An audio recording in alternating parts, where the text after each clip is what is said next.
अस्मत्कुरुसमारम्भां यतिशेखरमध्यमां लक्ष्मीवल्लभपर्यन्तां वन्दे गुरुपरम्पराम् ஆழ்வார்கள் வாழி அருளிச் செயல் வாழி தாழ்வாதுமில் குறவர்தாம் வாழி ஏழ்வாறுமுய்ய அவர்களுரைத்தவைகள்தாம் வாழி செய்யமறை தன்னுடனே சேர்ந்து அகலகில்லே நிறையுமென் அலர்மேல் மங்கை உரைமார்பா நிகரில் புகழாய் உலகம் உன்னுடையாய் என்னையாழ்வானே நிகரிலமரர் முனிக்கணங்கள் விரும்பும் திருவேங்கடத்தானே புகழொன்னில்லா வடியேன் உன் அடிக்கீழமர்ந்து புகுந்தேனே அகில புவன ஜன்மஸ்தேம பங்காதிலீலே வினத விவிதபூத உராதரக்ஷைகதீக்ஷே ஸ்ருதிசிரசி விதீப்தே பிரம்மணி ஸ்ரீனிவாசே பவது மம பரஸ்மின் க்ஷேமுழி பக்திரூபா श्रीमान वेंकटनाथार्य कवितार्किककेसरी वेदांताचार्यवर्यो मे सन्निधत्तां सदा हृदि வேதாந்த தேசிகன் ஹயக்ரீவனை துதித்து அருளி செய்த ஸ்தோத்திரம்தான் ஹயக்ரீவ ஸ்தோத்திரம் என்று வழங்கப்பெறுகிறது. திருவகீந்திரபுரத்திலே அவர் எழுந்தருளியிருந்த பொழுது கருடன் அவருக்கு ஹயக்ரீவ மந்திரத்தை உபதேசிக்க அதை ஜபித்தபடியினாலே அந்த ஹயக்ரீவனை சாட்சாத்கரிக்கக்கூடிய பேற்றை பெற்றார் என்று அவருடைய சரித்திரம் தெரிவிக்கிறது.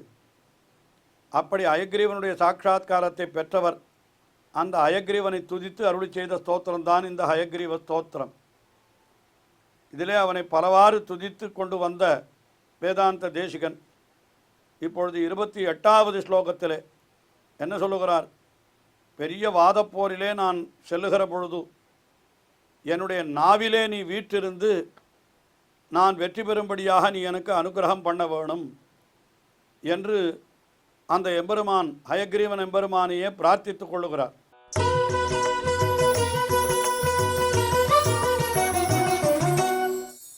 விசேஷ வித்வத் பாரிஷதேஷு நாத விதக்த கோஷ்டீஷு समरांगणेषु जिगीषतो मे कवितार्किकेन्द्रान् जिह्वाग्रसिंहासनम् अभ्युपेयाः. நான் ஒரு பெரிய ராஜசபைக்கு போய், அதாவது வித்வத் கோஷ்டிக்கு போய் அங்கே வாதம் செய்கிறேன் என்று வைத்துக் கொள்ளுங்கள். அந்த வித்வத் கோஷ்டி அது எப்படி இருக்கும்? விசேஷ வித்வத் பாரிஷதேஷு நாதா, அதாவது நல்ல விசேஷமான ஞானத்தை பெற்றிருக்கக்கூடிய சில அறிஞர்களை தலைவர்களாக கொண்டது. மத்தியஸ்தர்கள் என்னாலன்னா அவர்கள்தான் 2 பேருக்கும் பொதுவாக இருந்து 2 கோஷ்டிகளாக வாதம் செய்ய போகிறார்கள் என்றால் அங்கே நடுவில் இருந்து மத்தியஸ்தர்கள் அவர்கள்தான் என்ன பண்ணுவார்கள்? யார் சொன்னது சரி, யார் சொன்னது தப்பு என்று எடுத்து சொல்லுவார்கள், நீதிபதி ஸ்தானத்தில் இருந்து கொண்டு. அதுக்கு தான் அது அப்படிப்பட்ட ஒரு இடம் அந்த வித்வத் கோஷ்டீஷு விதக்த கோஷ்டீஷு, நல்ல அறிஞர்களை கொண்ட கோஷ்டி. அந்த இடத்துல போய் நான் என்ன பண்ணுகிறேன்? அது சமராங்கணேஷு, வாதப்போர்கள். சமரம் என்னாலே போர்தான், இங்கே அது வாதப்போராக சொல்லப்படுகிறது. அந்த போரிலே போய் நான் என்ன பண்ண போகிறேன்? ஜிகீஷதஹாமே கவிதார்க்கிகேந்திரான், கவிகளிலே வல்லவர்களையும், அதாவது கவிதைகள் செய்வதிலே வல்லவர்கள். தார்க்கிகேந்திரான் என்னால் தர்க்கத்திலே மிகவும் வல்லவர்கள், அதாவது யுக்திவாதம் செய்பவர்கள், அதிலே வல்லவர்கள். இவர்களையெல்லாம் ஜிகீஷதஹாமே, வெல்ல வேண்டும் என்ற இச்சையுடையவனாய் நான் இருக்கிறேன். நான் பெரிய கோஷ்டி, அதாவது என்ன, இப்படிப்பட்ட நல்ல கவிதைகளிலே வல்லவர்கள், தர்க்கத்திலே வல்லவர்கள், இவர்களெல்லாம் வாதப்போருக்கு தயாராக இருக்கிறார்கள். அதில் தீர்ப்பு சொல்லுவதற்காக நல்ல அறிஞர்களும் கூட அந்த இடத்துல மத்தியஸ்தர்களாக இருக்கிறார்கள். அப்படிப்பட்ட வாதப்போரிலே நான் போய் அப்படி வாதம் செய்ய செல்லுகிற பொழுது நீ என்ன பண்ண வேண்டும் தெரியுமா? ஹயக்ரீவ பெருமானே என்ன பண்ண வேண்டும்? நீ ஜிஹ்வாக்ர சிம்மாசனம் அப்யுபேயாக, என்னுடைய நாவாகிற சிம்மாசனத்தை நீ அலங்கரிக்க வேண்டும்.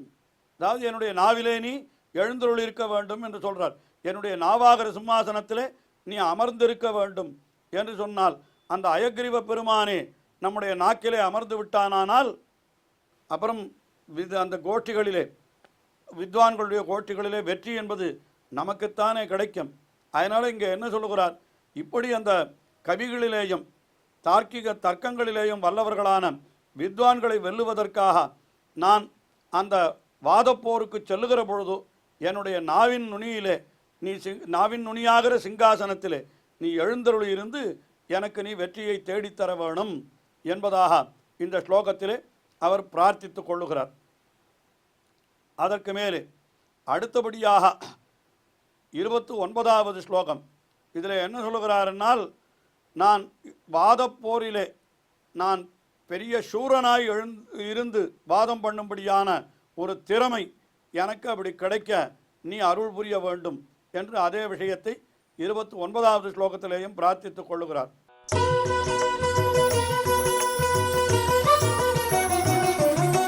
त्वां चिन्तयन् त्वन्मयतां प्रपन्नः त्वामुद्गृणन् शब्दमयेन धाम्ना स्वामिन् समाजेषु समेदिशीय स्वच्छन्दवादावह बद्धशूरः. துவாம் சிந்தையன்னு, உன்னையே நான் சிந்தித்து கொண்டிருப்பவனாய் இருக்க வேண்டும். அப்படி இருந்து கொண்டு என்ன தொன்மயதாம் பிரபன்னஹா, என்னால் உன் தன்மையை நான் அடைந்து என்கிறார். அதாவது அவன் எவ்வளவு ஞானமுடையவனாய் திகழ்கிறானோ, ஞான கலைகளுக்கெல்லாம் ஆவியும் ஆக்கையும் தானே என்று சொல்லும்படியாக அவன் இருக்கிறவன் ஹயக்ரீவ பெருமான். அதுபோல நானும் அப்படி உன் தன்மையை அடைந்தவனாய் நல்ல ஞானமுடையவனாய் அந்த வாதப்போர்களிலே இருக்க வேண்டும். சப்தமயேன தாம்னா துவாம் உத்கிருணன்னு, அதாவது மந்திர வடிமாக, சப்தம் என்னால் இந்த இடத்துல மந்திரத்தை சொல்லுகிறது.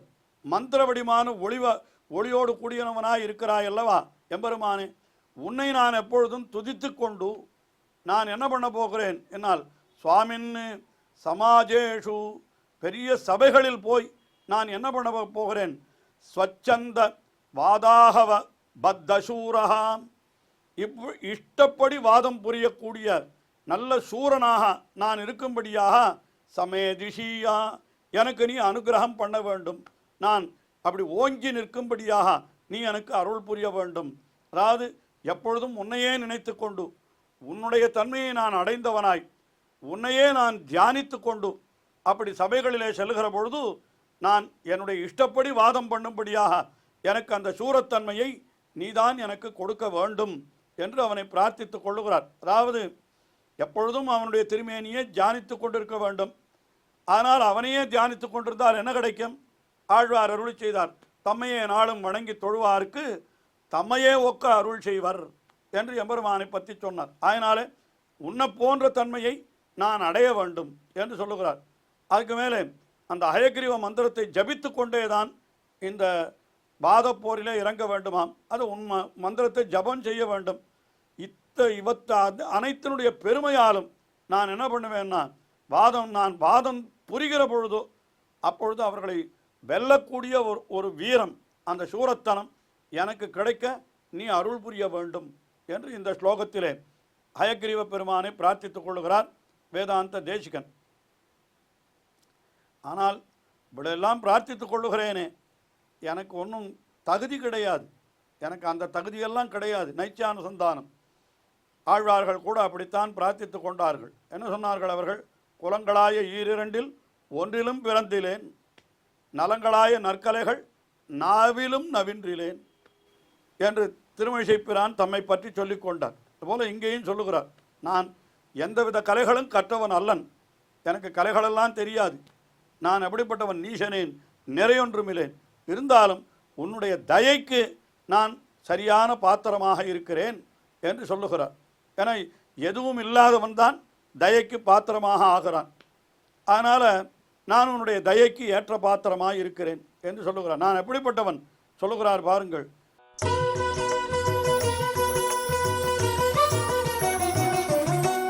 நானாவிதானாம் அகதிக்கலானாம் நச்சாபி தீர்த்தேஷு கிருதாவதாரஹாம் துருவம் தவாநாத பரிகிரகாயாஹ நவம் நவம் பாத்திரமஹம் தயாயாஹ.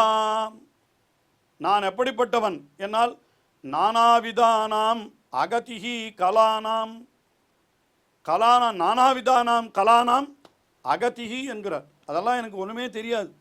பல வகையான கலைகளெல்லாம் எனக்கு தெரியவே தெரியாது. பல கலைகள் கற்றவன் அல்லேன் என்று தம்மை சொல்லிக் கொள்ளுகிறார். சரி, அதுவாவது போகட்டும். உமக்கு தெரியாவிட்டாலும் பல பேரிடத்தில் கேட்டாவது தெரிந்து கொள்ளலாமே, அதுவாவது உமக்கு உண்டோ என்று கேட்டால், தீர்த்தேஷு எப்படிப்பட்டவன், நச்சாப்பி தீர்த்தேஷு கிருதாவதாரா. இரண்டு விதமான பொருள். தீர்த்தம் என்கிறதுக்கு என்ன அர்த்தம்? தீர்த்தி கரோதி என்று சொல்லும்படியாக உயர்ந்த ஆச்சாரியர்கள் இருக்கிறார்களே, அவர்களையும் தீர்த்தம் என்று சொல்லலாம், அல்லது புண்ணிய தீர்த்தங்கள் என்று சொல்லலாம்.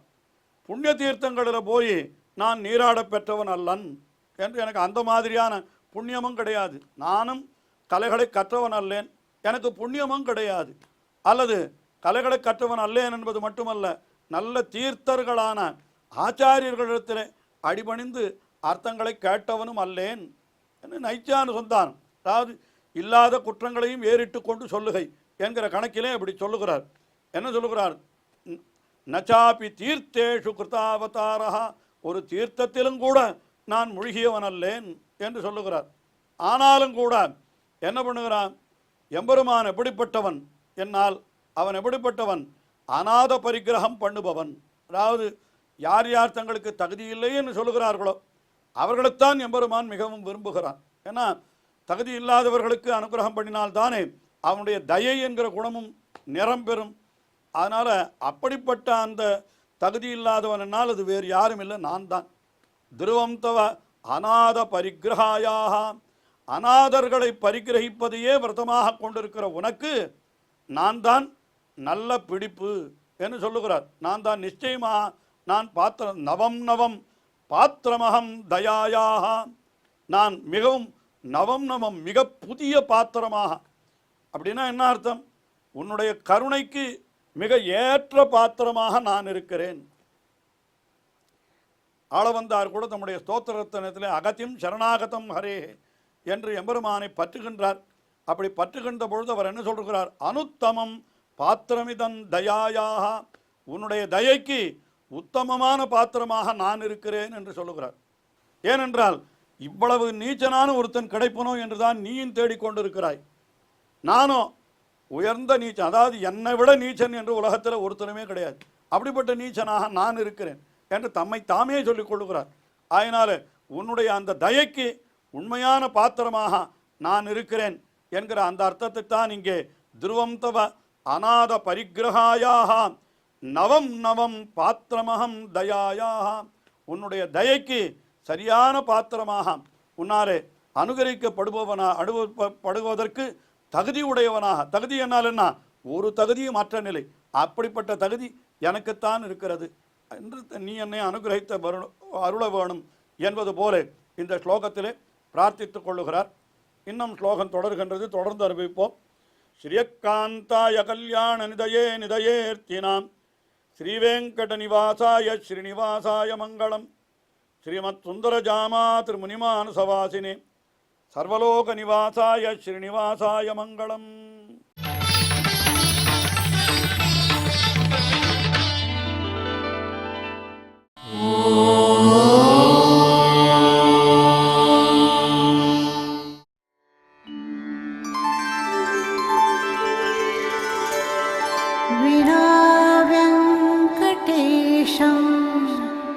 ननाथो ननाथः सदा वेङ्कटेशं स्मरामि स्मरामि. हरे वेङ्कटेश प्रसीद प्रसीद. प्रियं वेङ्कटेश प्रयच्छ प्रयच्छ.